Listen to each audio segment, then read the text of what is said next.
So if we go to the data entry screen, we can begin modifying the application to suit our needs.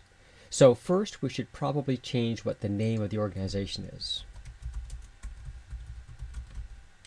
Then we might want to change the ranges where things turn red, yellow, and green. So right now the default is set at 80, 60, and 60. So maybe we'll do 90% it turns green, 80% it turns yellow, and then red defaults to anything below 80%.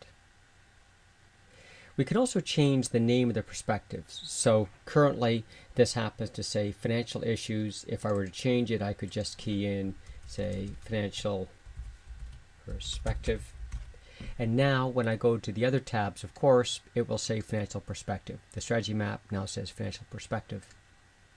And so does the scorecard, and so do each of the specific perspective reports.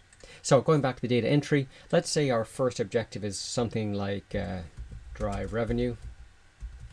Now with revenue, high values are good, so here we'll leave it as a plus indicating high values are good, and the indicator name for the sake of argument will be sales.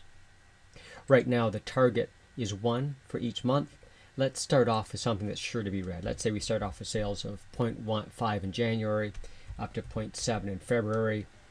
Let's say we come close to target in March, April, we finally hit target, and then we go over target in May, and just keep on getting better. So now what we should be able to do is just to see the changes we've made. If we go to the scorecard, you'll see that now the first strategic objective name is drive revenue. Sales is in fact the name of the first indicator, and you can see that curve that we've described. Now right now we're looking at January, so January is a red icon. Let's go to February, it's still red. If I go to March, you'll see, oops, I went by March. You can see with March green and so on, and you can see the values change as we skip through the months.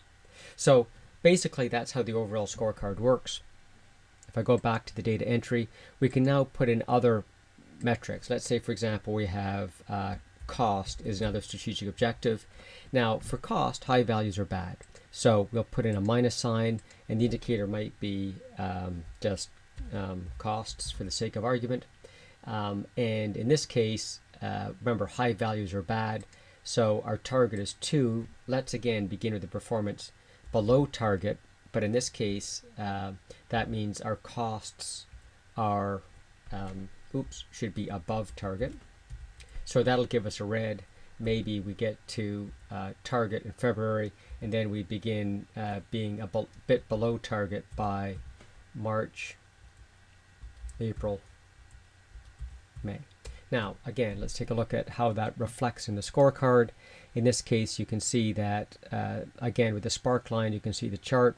If I go back to January, you'll see that it's also red because, again, high values are bad. My performance is red. February, we managed to hit target at 2. By March, we're at 1.9, but because low values are good, it's lower than 2, we're performing 105%, and the icon is green for that month. Now, we also have an overall dial, which is kind of cool for each perspective.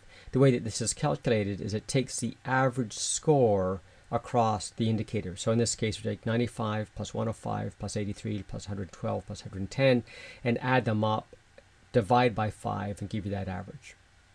So in this case, the red, yellow, green is still set by the overall performance ranges we put on the data entry screen.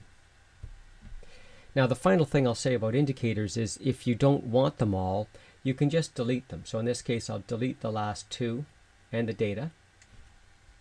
Now, when I delete them, what will happen is if I go to the scorecard, now those icons are grayed out, and of course there's no data. So that covers off all you really need to know about setting up the data entry portion of the Excel spreadsheet. On the next webinar, I'll step into the strategy map and how you go about creating that.